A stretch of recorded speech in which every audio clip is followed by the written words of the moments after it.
کہ ایک معذور آدمی جب بیٹھ کر نماز پڑھے گا تو اس کا سنت طریقہ کیا ہوگا، اس حوالے سے احادیث کا ریفرنس بھی بیان کر دیں۔ دیکھیں قرآن میں یہ ٹاپک کئی دفعہ ڈسکس ہوا ہے، لا یکلف اللہ نفسا الا وسعها۔ اللہ تعالیٰ کسی جان کو پہ اس کی حیثیت سے بڑھ کر بوجھ نہیں ڈالتا، جتنی اس کی کمپیٹنسی ہے نا سہنے کی۔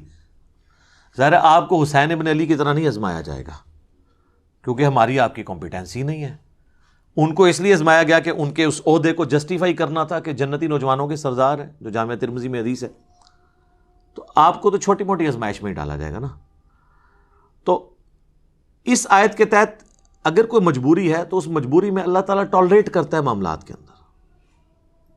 تو آپ یہ دیکھیں کہ آسانی اللہ نے دی ہے کہ کسی جان پہ اس سے بڑھ کر بوجھ نہیں ڈالنا۔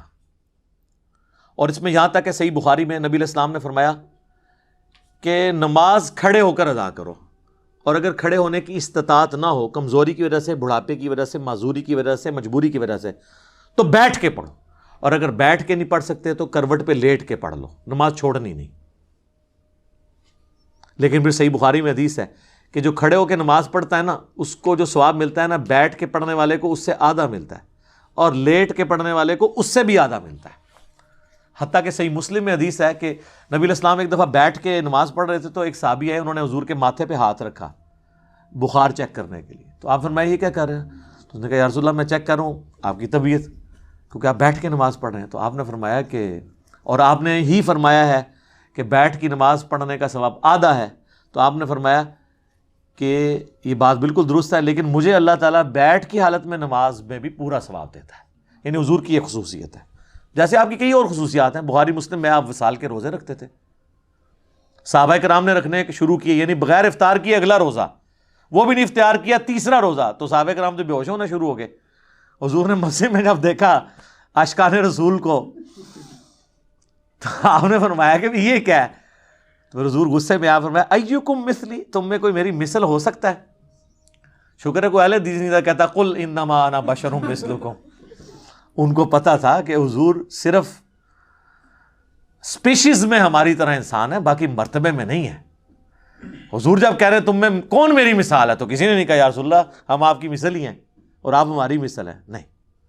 حضور علیہ السلام یعنی ایز اے سپیشیز انسان تھے، آپ کے مرتبے کو تو کوئی سوچ نہیں سکتا۔ بخاری مسلم میں آتا ہے میں پیٹھ کے پیچھے بھی ایسے ہی دیکھتا ہوں جس طرح سامنے دیکھتا ہوں، یعنی آنکھ نہیں ہے، پھر بھی ہمیں تو اس سے آگے نہیں نظر آتا، حضور کو پیچھے بھی نظر آتا تھا۔ بخاری مسلم دونوں میں حدیث ہے، نماز کسوف پڑھائی، سورج کی نماز، آپ نماز میں چند قدم آگے گئے، پھر آپ نے یوں ہاتھ بلند کیا، پھر واپس۔ صحابہ نے کہا ہم نے آپ کو آج نماز میں ایسا عمل کرتے دیکھا جو پہلے نہیں دیکھا، یعنی کہ نماز کا حصہ ہے۔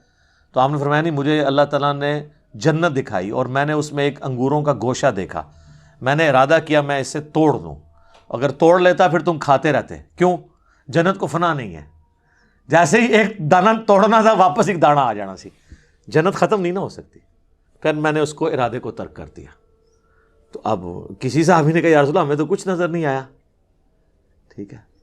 ویسے شیخ عبد القادر جنانی اور بزرگوں کے بارے میں کہتے ہیں این جوتے دیکھتے سن جناب وہ فلانی شاہ تھلے دیکھتے ستوں زمینہ تیل بھی کراس، تیل پھر بھی سر ایڈون نہیں دریافت کیتا ہے، بزرگ نے نہیں دریافت کیتا، اس طرح نہیں ہوتا۔ تو وہ باتیں بنی ہوئی ہیں صرف۔ تو نبی علیہ السلام کی ایک خصوصیات ہیں، تو اس میں آپ کا بیٹھ کے نماز پڑھنا۔ تو عام بندے نے بیٹھ کے نماز پڑھنی ہے جب، تو مجبوراً، اور نفلی نماز بغیر مجبوری کے بھی بیٹھ کے پڑھے، ثواب آدھا ہوگا، نماز ہو جائے گی۔ فرض نماز بیٹھ کے نہیں ہوگی جب تک کہ آپ کی مجبوری بہت بڑے لیول کی نہ ہو کہ آپ کھڑے نہیں ہو سکتے۔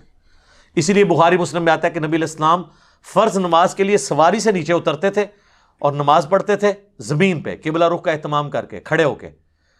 اور نوافل، قیام اللیل، تہجد اور وطر بھی، جو سب سے تاکیدی سنت ہے، سنت موقدہ سے بھی بڑھ کے، وہ آپ وطر کی حد تک بھی سواری کے اوپر پڑھتے تھے۔ اور عبداللہ ابن عمر کہتے ہیں حضور اس چیز کی بھی پرواہ نہیں کرتے تھے کہ سواری کس طرف مڑ رہی ہے، یعنی تعبیر جو آپ کا استقبال قبلہ ہے وہ نفلی نماز کے لیے ضروری نہیں ہے، اور سواری پہ بیٹھ کے پڑھتے تھے۔ قبلہ رخ کا بھی اہتمام ضروری نہیں ہے نفلی نماز کے لیے، فرض زمین پہ اتر کے پڑھنا۔ حتیٰ کہ وہ کہتے ہیں کہ نبی علیہ السلام اس سواری پہ نماز پڑھتے ہوئے سر کے اشارے سے سجدہ اور رکوع کرتے تھے، اور ابو داؤد میں آگے تفصیل ہے کہ آپ رکوع کے لیے تھوڑا سا سر جھکاتے اور سجدے کے لیے تھوڑا زیادہ، یعنی آپ سجدہ کرتے ہی نہیں تھے، نہ رکوع کرتے تھے، بلکہ سر کے اشارے سے، یعنی ایسے نماز بیٹھ کے پڑھ رہے ہیں نا، رکوع کے لیے یوں، سجدے کے لیے یوں. یہ ان لوگوں کے لیے جو سجدے تک پہنچ نہیں سکتے. اگر کوئی پہنچ سکتا ہے تو قیام بے شک کرسی پہ بیٹھ کرے، باقی ساری نماز سجدے تک. جو نہیں کر سکتا وہ لوگ جو ہے نا ایسے سپر مین بنے ہوئے ہوتے ہیں اور وہ سامنے انہوں نے پھٹے بھی لگائے ہوتے ہیں کرسیوں کے اوپر، نہ اس کے اوپر سجدہ کر رہے ہوتے ہیں. یہ حرام ہے، خلاف سنت ہے. بیٹھ کے نماز جب اشارے سے ہو، بیٹھ کے نماز ہوتی اشارے سے ہے، الا یہ کہ آپ نیچے تک جا نہ سکے تو آپ یوں کریں گے، یوں کریں گے. رکوع آپ یوں کریں گے، سجدہ یوں کریں گے. صلی اللہ علیہ وآلہ وسلم. ہم ایک اذان کا جواب انشاءاللہ بعد میں دے لیں گے، ایک وقت میں ایک کافی ہے.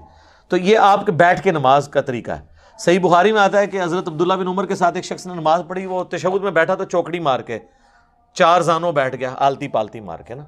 تو سلام پھیر کے انہوں نے کہا یہ تو کیا کر رہا ہے؟ انہوں نے کہا جی حضرت میں نے آپ کو بھی دیکھا ہے اس طرح. ان کا نبی الاسلام نے تو ہمیں یہ حکم فرمایا کہ ہم دایاں پاؤں کھڑا کریں، بائیں پہ بیٹھیں.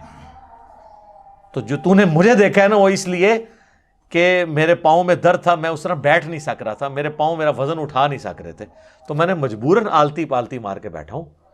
تو یہ بعض لوگ جب بیٹھ کے نماز پڑھتے ہیں، بعض لوگ آلتی پالتی مار کے بھی بیٹھتے ہیں. نہیں، بیٹھ کے جب آپ نے نماز زمین پہ بیٹھ کے پڑھنی ہے تو تشہد کی حالت میں بیٹھ کے نماز پڑھنی ہے. ٹھیک ہے.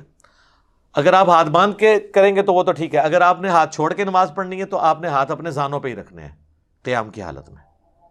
ٹھیک ہے. یہ تو اب چھوٹے مسئلے رہ گئے نا، ہاتھ باندھ کے ہاتھ چھوڑ کے نماز پڑھو صحیح. ٹھیک ہے. تو بیٹھ کے نماز پڑھنے میں آپ نے یہ چیز، لیکن فرض نماز کے لیے ضروری ہے قبلہ رخ کا اہتمام کرنا. باقی لیٹنے کے لیے بھی نماز بعض اوقات بیٹھ کے بھی نہیں کو پڑھ سکتا. لیٹنے کے لیے پھر یہ ہے کہ اس کی چرپائی قبلہ رخ کر دی جائے، اس کی ٹانگیں قبلے کی طرف ہوں اور یہاں پیچھے تکیہ رکھ لیں کہ چہرہ اس کا قبلے کی طرف ہو. پھر یہ نہیں آپ کہیں گے کہ یہ کعبے کی طرف ٹانگیں ہو گئی ہیں، اس کا پھر شرعی عذر ہے. تو آپ اس طریقے سے وہ نماز پڑھے گا. رہ گیا وضو کا مسئلہ تو اس کو اس کے اسی جگہ کروائیں. بعض لوگ نہیں غسل خانے تک آ سکتے، اگر اس میں بھی تردد ہے تو ایک چھوٹی سی مٹی کی ٹکیا لا کے رکھتے ہیں، اس سے وہ تیمم کر لے.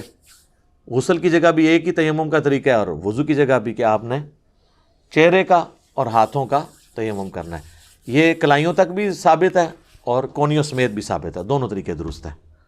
تو آپ کا تیمم ہو جائے گا. تو اس طریقے سے آپ نماز کر سکتے ہیں. اور اس طرح کی جو مریض حضرات ہیں وہ جمع سوری کر لیں، جو سب کے نزدیک جائز ہے. ظہر آخری وقت میں پڑھیں، عصر اول وقت میں. ظاہر ہے وہ جماعت سے تو نہیں پڑھ رہے ہوں گے، تو وہ 3 نمازوں کے اوقات میں 5 نمازیں پڑھ لیں گے. مغرب اور عشاء کو جمع کر لیں، ظہر عصر کو جمع کر لیں. آسانی ہے. تو یہ ساری ثانیہ وہ اویل کریں. لیکن یہ بڑی حیران کن بات ہے، میں نے کئی بوڑھے بوڑھے لوگ دیکھے ہیں جو مسجد کے دروازے پہ آدھا آدھا گھنٹہ کھڑے ہو کے پولیٹکس ڈسکس کرتے ہیں، اپنے گھر والوں کی، اپنی یعنی جو بہویں ہیں ان کی برائیاں بیان کرتے ہیں، یا اپنے بیٹوں کی نافرمانیاں ڈسکس کرتے ہیں. اور جیسے ہی مسجد میں جاتے ہیں نا، وہاں بیٹھ کے نماز پڑھتے ہیں، کہتے ہیں جی گوڈے نہیں کام کرتے. یہ کیڑے گوڈے نے جڑے باہر کام کر رہے سن اندر نہیں کر رہے، ان کی فولڈ نہیں ہوتے. تو فولڈ تو آپ نے اندر بھی نہیں کرنے، آپ کھڑے ہو کے نماز پڑھیں نا ساری. اگر آپ آدھا گھنٹہ کھڑے ہو کے گپے مار سکتے ہیں تو 5 منٹ حنفیوں کے 4 فرض نہیں پڑھ سکتے. زیادہ تر حنفی ہوتے ہیں نا بابے تو حنفی نے، ظاہر ہے اس زمانے تے قرآن و حدیث کے ترجمے نہیں سن ہوئے ہوئے. تو 5 منٹ کی آپ کی نماز ہوتی ہے. فجر کی ہو وہ بھی 5 منٹ کی، ظہر کی بعض کا 4.5 منٹ کی بھی ہو جاتی ہے. تو آپ کھڑے ہو کے نماز پڑھ لیں ساری نماز، رکوع اور سجدے اشاروں سے کریں. لیکن کرسی پہ آپ بیٹھیں گے نماز نہیں ہوگی. اور یہ حنفی بتاتے ہیں اپنی پبلک کو کہ یہ کام نہیں کرنا. بیٹھ کے نماز فرض نماز نہیں ہوتی، نفلی نماز ہو جاتی ہے، وہ آپ جتنی مرضی پڑھیں. ٹھیک ہو گیا جی. جزاکم اللہ خیر.